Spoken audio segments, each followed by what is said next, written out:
Welcome to Green Giants, Titans of Renewable Energy, the podcast where insights and innovation meet. Every episode, we dive into conversations with industry leaders, experts, and change makers, bringing you the stories and ideas in the renewable energy sector that shape our world. And now, let's jump into today's episode with your host, Wes Ashworth. Welcome to another episode of Green Giants, Titans of Renewable Energy. Today, I'm excited to have Ana Quelhas with us. Ana is the Managing Director for Hydrogen at EDP Renewables, where she leads the company's strategy for the renewable hydrogen business.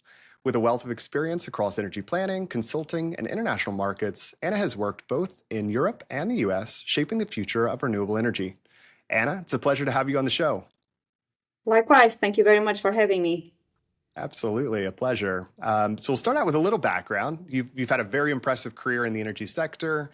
Can you share just a bit about your journey and then how you became involved in the hydrogen business? Sure. So actually, before being dedicated to the hydrogen business, I was already with the company, with EDP, and I was in charge of the energy planning team. So the energy planning is really a small group of people that looks after the long-term understanding of the markets, how they will evolve, setting the vision on the regulatory context, the policy tools, the technologies also, but the markets in particular. So really understanding how the commodities will evolve, fossil fuel commodities, CO2 pricing, and ultimately the power market. So it's a lot of modeling and analytical effort in trying to understand the supply and demand and ultimately the prices that will lead the market. So within this responsibility of long-term planning, of course, back in 2018, 2019, everybody started talking about hydrogen. So it was very clear for us that we needed to really focus and do a deep dive on the topic and understand the opportunity. So also within my responsibilities of energy planning, I had the responsibility of leading that internal reflection to understand the opportunity that hydrogen could bring to us.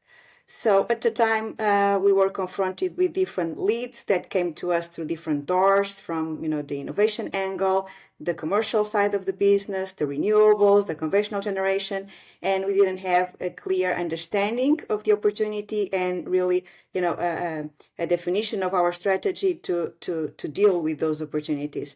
So after understanding, the size of the market, understanding the competence that a company like EDP has to put its service to the hydrogen, it was very clear to us that we had some skills and also actually some assets that we could put at service. So it was really an opportunity for growth and to add value for our renewable development. But we needed to organize ourselves and created a dedicated team to start originating those growth opportunities. So that was when we created really the hydrogen business unit. And so it was a natural move in terms of career and professional development for me to transition from the energy planning team to lead this effort of putting together the team and started to defining the strategy and our priorities in terms of markets and applications for the hydrogen business. Yeah, no, perfect. And I know, so during that time and over the past years, EDP has made significant strides in the energy transition, moving away from fossil fuels to focus on renewables. Can you talk about the role hydrogen plays in the transition and how it complements your existing renewable energy portfolio? Sure. So EDP, for those of you that are not so familiar with the company, it was born as the incumbent utility in Portugal. So that was more than 40 years ago. And since then, we're present in roughly 30 markets around the world. So with a very strong presence in the North American market, with headquarters in Houston, in Europe, the European market, also in the South American market, Latin America, with the headquarters in São Paulo, and in the Southeast Asia and in Singapore. We've been growing our business solely focused on renewables, but we still have some legacy assets, namely coal power plants and natural gas power plants, combined cycle power plants, that we are clearly phasing out and decommissioning those activities and transitioning into a fully renewable business. So we have the goal to, by next year, be completely out of coal. That means that most of our power plants are either already closed or in the process of being closed and transition to other technologies. And by 2030 to also be fully renewable, meaning phasing out also our natural gas operations. So when it comes to the coal power plant sites, the reality is that all of our coal sites are located in areas, in regions where everything comes together for the development of renewable hydrogen hubs. We have not just we have the land, of course, we have an existing land, an existing site with infrastructure that we can repurpose and that we really need for the hydrogen, like grid access, access to water, in some cases desalinated water as well. And it's an industrial site, and our neighbors are all the good candidates to offtake hydrogen because these are plants located in heavy industrial areas. So our neighbors would be the petrochemicals, the refineries, the steel makers, which should be the targeted offtake consumers for hydrogen in the first place. Apart from that, our coal sites, most of them are also located on port areas because these coal power plants used to work with imported coal. So these are also a very good added value for the development of hydrogen projects because although we have neighbors that can offtake the hydrogen for longer term and for follow-up phases where we can scale up the projects, we have the opportunity also to take advantage of the nearby ports and port infrastructure to export the hydrogen or its derivatives to other markets. Finally, which is not a minor factor, we have been with these communities for decades. And we employ hundreds of people in these locations that were dedicated to the operation of the coal power plants. So the fact that we've been with these communities for decades means that the communities really take us for serious. So everybody knows the company, what we've been doing for decades, and we employ, like I mentioned, a lot of people that actually some of them we can repurpose, and not just the assets, but also the talent and the human skills, repurpose and retraining towards the hydrogen business. Yeah, it's incredible. It's such a great strategic thing, and it makes total sense to be able to transition those over, repurpose it, and really from the operation to the location to the people, as you said, like all coming together. Like that's a wonderful story. And so you mentioned before too, like EDP has launched pilot projects in Brazil and Portugal to really explore hydrogen's potential. Can you provide some more details about the projects and what you hope to achieve through them?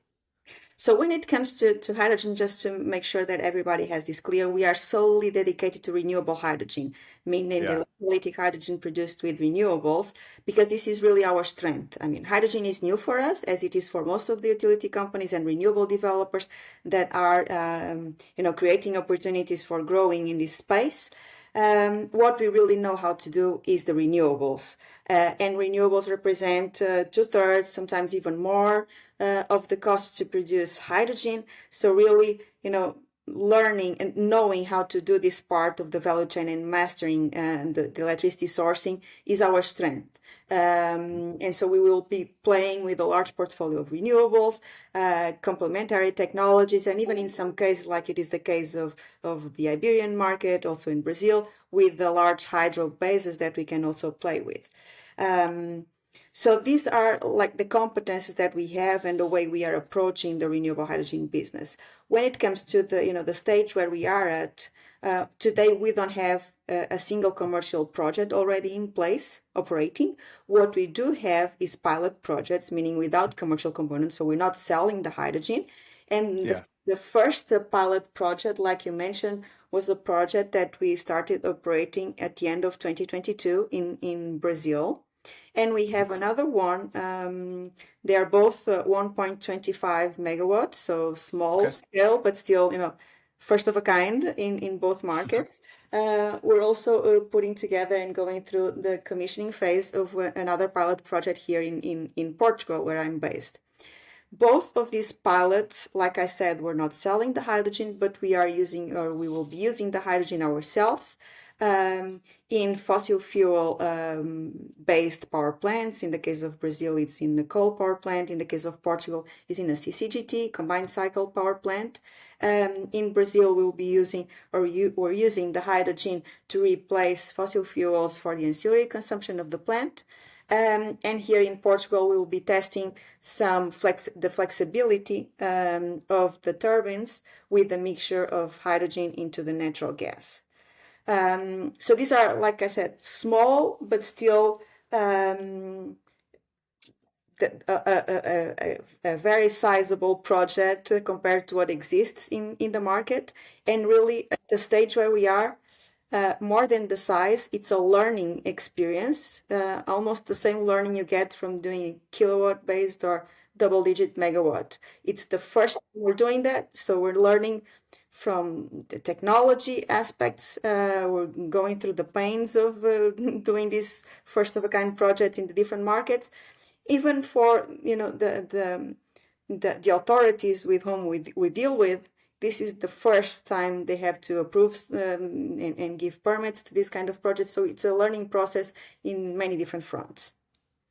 Yeah, it's so critical though in paving the way and helping to really start that. As you said, it is still really a newer industry, and there's a lot of time and effort that still needs to go in and to making it scalable and commercial and those sort of things as well. And a couple of things that you hit on there, I think early on, to make the distinction between renewable versus non-renewable hydrogen is a really important one. I think sometimes maybe those that aren't in the industry aren't as tied in, sort of just lump it all together, and to be clear, as you said, we're talking about renewable hydrogen, which you can get into a little bit as we go in terms of maybe some of the differences and some of the misconceptions. But so you mentioned, obviously it's not to commercial scale yet, where you're not selling the hydrogen, just using it internally. What does that look like in terms of just what's next? Do you expect commercial scale projects to be coming soon, or is it in the works, or what's the plan and vision there? I mean, we ourselves have a large portfolio of renewable hydrogen projects, both in Europe, especially in Spain and in Portugal, and also in the US. But our most advanced projects are really in Spain and in Portugal, where we have projects between 5 and 150 megawatt scale in advanced stage of development. And when I say advanced stage of development, I mean with, of course, land secured, grid connection, environmental licensing. For these large-scale projects, we already have environmental approval and an off-taker identified. So apart from that, we have also secured around 400 million euros of public funding for these projects through different channels and different funding instruments, both at the national level and also at the European level. So again, once we sign these funding agreements with the public entities, we're also on a calendar to deliver certain milestones. So in terms of the technical maturity and financing, we are well advanced on these projects. So I really hope to be able to get all the pieces of the puzzle, especially those that are still missing, mainly related with agreements with off-takers, soon, to be able to reach final investment decision in the next months for these most advanced projects that we have in Spain and in Portugal. Okay, yeah, so coming fairly soon, which is great to hear. One other thing we hit on is you highlighted the hydrogen market in North America, maybe progressing a bit slower than anticipated. What are some of the main challenges you're facing? And then how does this compare to your experiences in Europe? Yeah, sure. So it's true that in general, the hydrogen quick start of this market or economy is taking much longer than initially expected. It's also the case here in Europe, but still, when we compare the European market with the North American market, I would say that we are more advanced here. when it comes to the time to market and to actually deliver those projects. In the US, the past year has been extremely slow, and this is mainly related with uncertainty around the regulatory framework, and in particular, lack of visibility on how to capture the PTC, the production tax credit, which will be, a major instrument to help start the economy in the US. So, that the IRA allows for the introduction of this production tax credit, which is a fiscal tool that will pay up to $3 per kilogram of hydrogen for a period of 10 years. This is be a very effective tool to really support the projects, the initial projects, and help, if not close the funding gap against the alternatives. But we still lack understanding of exactly the rules of the game. How you need to set up your project if you're connected to the grid to actually capture the most of the PTC. It's very technical and very detailed, but the reality is that if your electrolyzer is directly connected to the renewables, there's no doubt that the hydrogen that you're producing is renewable hydrogen. The question comes into play when your electrolyzer is connected to the grid. Then if the grid is, dirty enough, you're actually much worse off by producing renewable hydrogen than the alternatives when it comes to decarbonizing. So we really need to have, very sound policy in place and definition of what it counts as renewable hydrogen and the rules. In Europe, it also took us almost 2 years to come to that definition through a piece of legislation that it's called the Delegated Act. But now we have a clear understanding of those rules when it comes to additionality, the need for new renewables, time correlation, the matching, temporal matching between renewable production and hydrogen production, and the geographical correlation. So these are the three main factors that we need clarity to really understand how to then set up the projects, design them technically as well, to be able to maximize the funding opportunity that is brought to the hydrogen through the production tax credit. So until we have that clarity, of course, the industry is a bit on a pause in the North American market for renewable hydrogen, because it's the rational thing to do is to wait for clarity before making any decisions and commitments. Yeah, no, and I know that's a big piece of it. And I think the most fundamental thing is that clarity and getting that clarity to be able to move forward. I think the other side of it, beyond clarity, is just a little bit of, I think there are some misconceptions, there's confusion around hydrogen and its applications. Even if you just Google search and go, which is probably what the most common person does, there's just a lot of things that pop up and just, why hydrogen isn't good and all these sort of things. I want to get to that a little bit and hear your thoughts on this. As I know, as the more you get informed, it is a key, it is a very important piece of the puzzle. So there is a lot of that discussion around hydrogen's role in decarbonizing industries. And then I would love to hear from you. So what are the specific applications of hydrogen that you believe really do hold the most promise? And maybe why should hydrogen not be democratized across all fossil fuel uses? That's a very good point, because another misconception and a little bit against what you were describing is a firm belief that hydrogen is, a silver bullet and good for everything, and will help decarbonize everything that we cannot do otherwise. And the reality is that in concept and in theory, in physical terms, renewable hydrogen can pretty much replace all the fossil fuel consumption that we have today.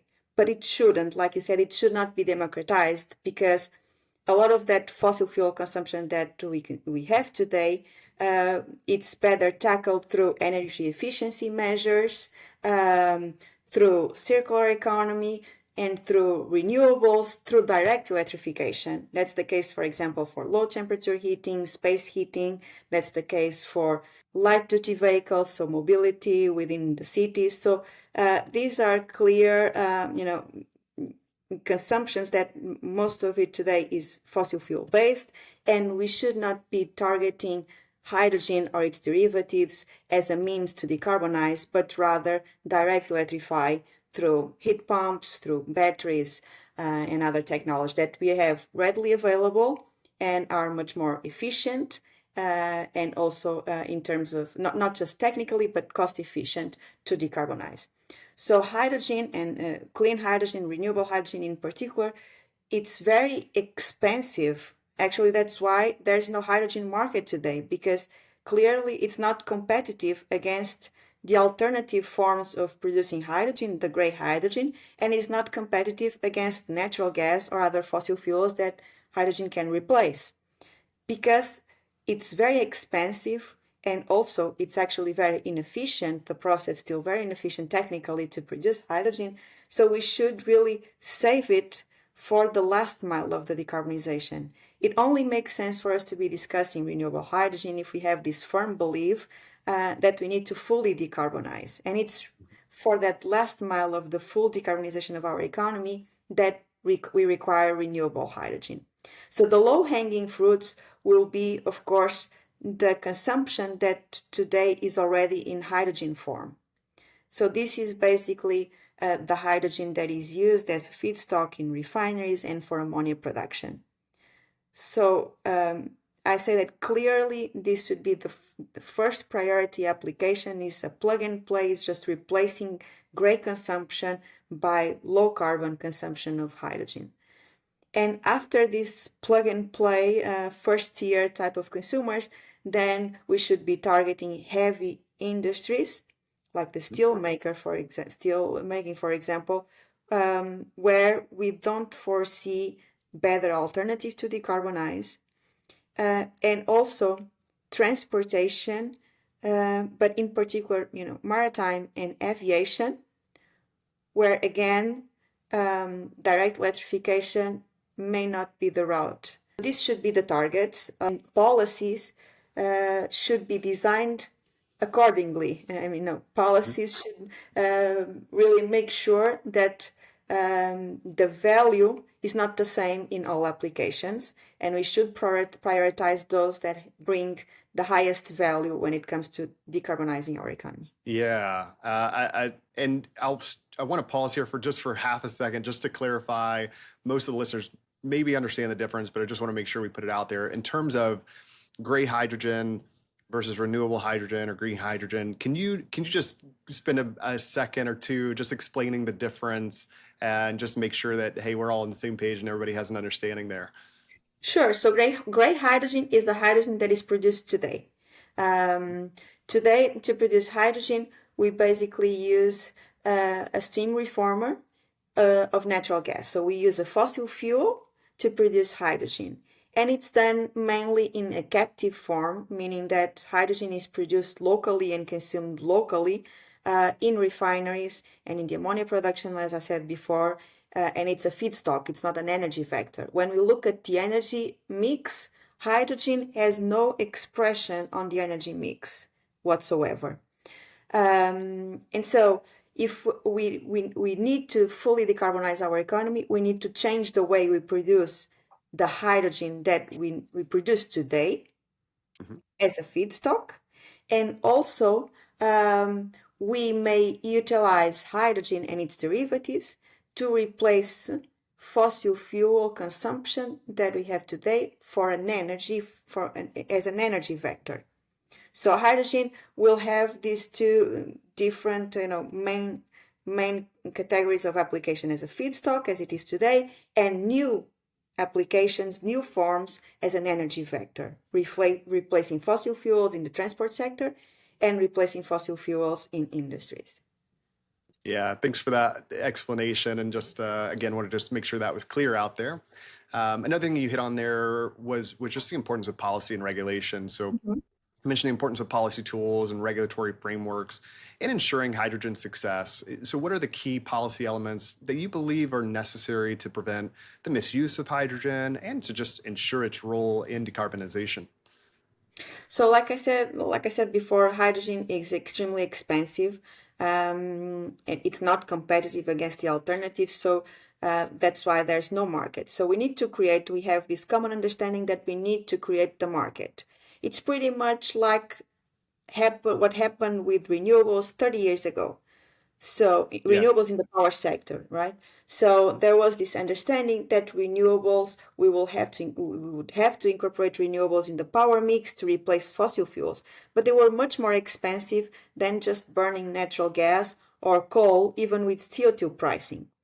So because there was this understanding, that there was no market for renewables, we needed to design policy tools, in particular funding mechanisms, to promote the renewables, to get the scale required for the sector then to learn and to actually then reduce costs as we learn. And today, I mean, there are no most markets, there's no better alternative to produce electricity more competitive than a renewable based solution, either wind or solar. So the same is happening with hydrogen today. It's not competitive, so we need to recognize that and then design policies accordingly. When it comes to the hydrogen, it's much more complex, and the entire value chain is much more complex than just renewables in the power sector. So there's no silver bullet. We really need a comprehensive policy supporting the scale up of hydrogen to get the costs down. And we need this comprehensive policy together with the regulatory framework and funding mechanisms targeting the production, but also the consumption and the infrastructure. So when it comes to the production, it's essential to have a clear taxonomy, so a clear definition, and again comes back to what is required to really have the renewable attributes of hydrogen. So we need that clarity, and we need to not just to support the capex, as most of the funding mechanisms in Europe target capex, but we also need to support OPEX, at least in the initial phases, has an instrument like a PTC in the US will do, or the Hydrogen Bank here in Europe is also doing. We cannot forget the demand side of it. And the demand has been, the weakest link here on hydrogen. But we really need to understand that we need, policies in place also targeting the demand, prioritizing the uses, maybe including some mandates or obligations to consume, as we have in the Renewable Energy Directive, but also supporting the acquisition and the conversion of equipment to consume hydrogen. Of course, a CO2 pricing is also a very powerful tool. It's not complete, but it also contributes to align the incentives and increase the competitiveness of renewable hydrogen. At the end, I would like to mention infrastructures, because there's no logistics in place for the storage, transport, and distribution of hydrogen. Like I said before, most of the hydrogen today is produced in the site where it is consumed. So there's no infrastructure in place. And I totally believe that in the beginning, the hydrogen economy will start in a decentralized form, again, with the production close to consumption, because there are many different good sites where you can produce renewable hydrogen and consume locally. But it has the potential longer term to be a commodity traded internationally and also through its derivatives. And so it's required to also put in place and promote the development of an infrastructure for the longer term scale up of the economy. When it comes to designing policy tools, we should also make sure that we do it right when it comes to the impact in society, and we do a just allocation of the effort and make sure that at the end we don't over penalize, in particular, electricity consumers, which is actually very easy to see ways that the renewable hydrogen can disproportionately be penalizing electricity producers, just because electricity is the main input for the renewable hydrogen. So we also and policymakers need to make sure that we do this with the socially just allocation of the costs of the transition. And finally, an international coordination is extremely important when it comes to harmonizing not just standards, technical standards, but harmonizing the language, the definitions, to make sure that we can facilitate international trade and we all have a common understanding of the products. Yeah, no, great perspective there and insight in terms of the policy and regulation side. And I want to transition back a little bit to where we touched on just industry awareness and education, and I think some of the public perception out there. So I do see a general lack of awareness about hydrogen among the public, which we touched on, and sometimes even within the industry. So what do you believe are the biggest misconceptions about hydrogen, and how can we better educate people on its benefits and limitations? Well, I think it's normal that there's a generalized lack of understanding about hydrogen. I also mentioned before this perception that hydrogen is good for everything and it will solve all of the problems. So we really need to educate policymakers, regulatory authorities, but also local communities about true value that hydrogen can bring. As a means to decarbonize, so as an instrument for environmental and energy policy, but also as a very powerful industrial policy tool, because hydrogen and renewable hydrogen can really have a tremendous influence in shaping international trade of semi-final goods that today are produced in a certain way and in certain locations because of the fossil fuel inputs. And with renewables, the picture may change drastically when it comes to international trade and the flows of international trade. And this has influence to the creation of jobs, local jobs, and the creation of wealth in certain regions. So we need to. It's a comprehensive education and knowledge that we need to share with communities, with all agents in societies. And of course, there will always be fears for lack of understanding. So it's really a question of educating and informing everybody that is involved. I mean, even for the traditional renewable projects, we always face local opposition or some concerns about the project. So we are very used for decades to do this education with local communities, involve them, and really explain the benefits of the different projects that we bring on the ground. Yeah, and I think some of those bigger concerns. One we talked about. I think there's a lot of misconceptions out there around. Oh, it's really not a good solution if it's done in terms of like gray hydrogen production. And I think that's the importance of distinguishing between the two. There is a renewable, there is a green way to produce hydrogen, which I think solves that concern. One of the other things I think you see pop up a lot is safety. The fact that hydrogen is explosive in nature. So I'm curious to hear your thoughts on that. How does EDP addressing these concerns in your projects? And but generally, if you just want to speak to that concern, I'd love to hear that as well. Sure, I guess it's also part of education and informing people. Of course, hydrogen explodes, and that's a major concern.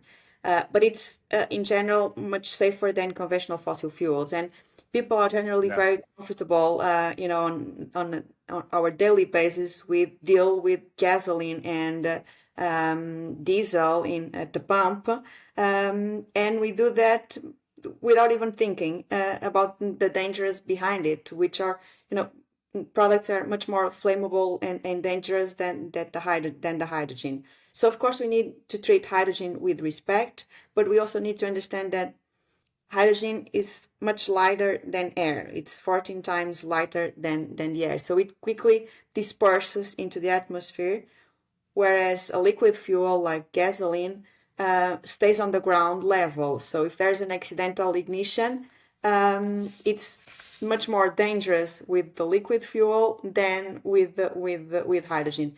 But of course, we cannot smell, we cannot see the flame, and we cannot taste hydrogen. So this is an additional concern. We cannot eliminate all risks, but we need to understand them. And like I said before, treat hydrogen with respect.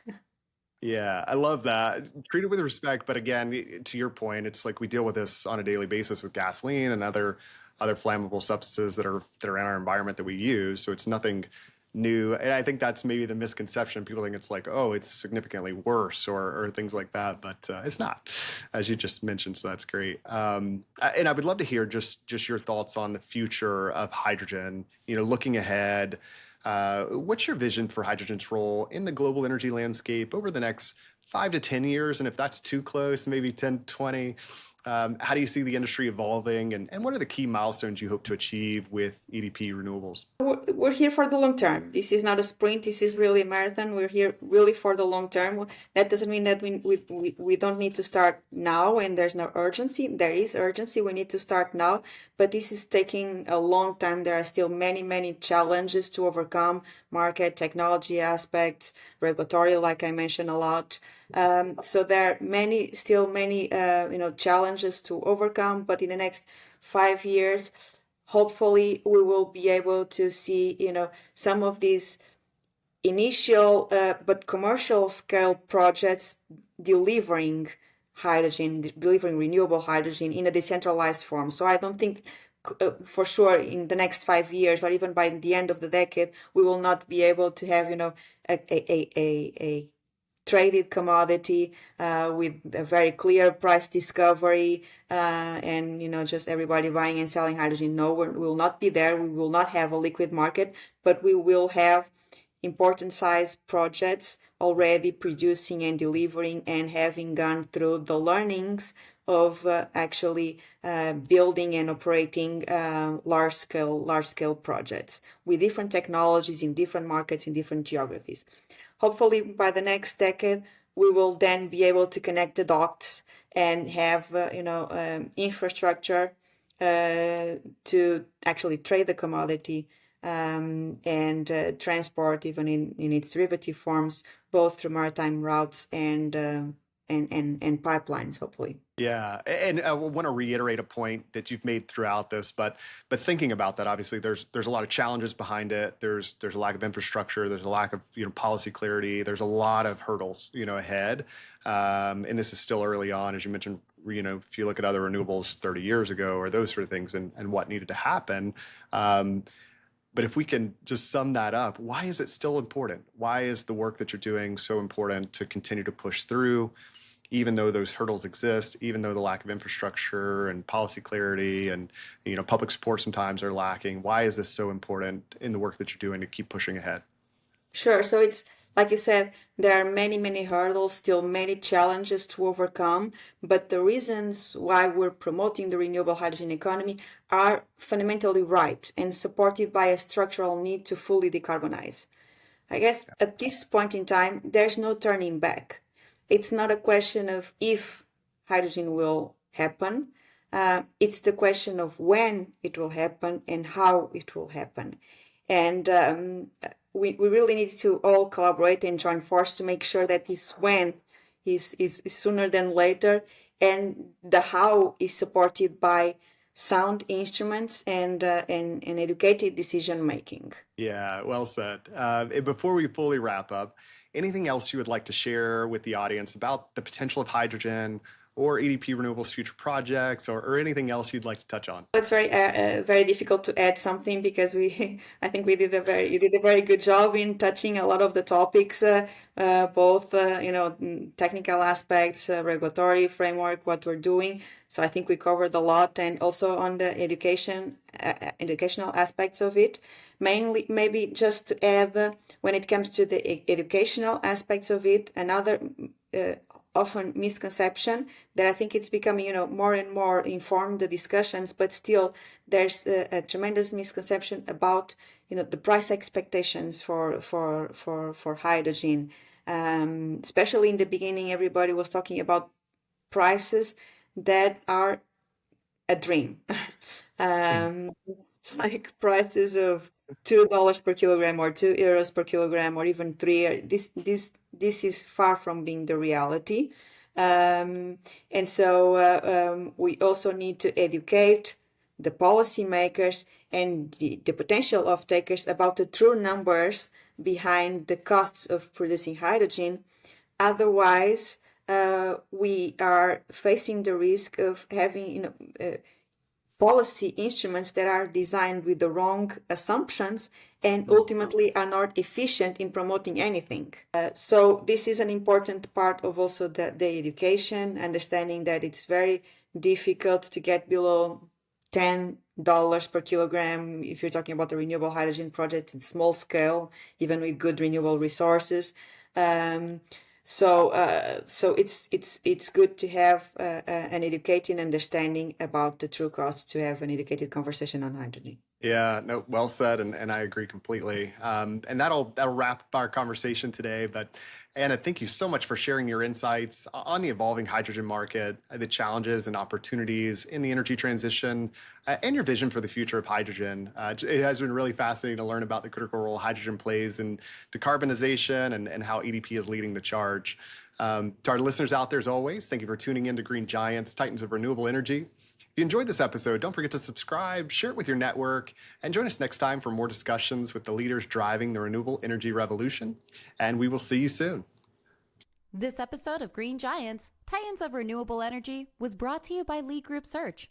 If you enjoyed today's discussion and are looking to recruit top talent for your company or find your next career opportunity in the renewable energy sector, visit leegroupsearch.com.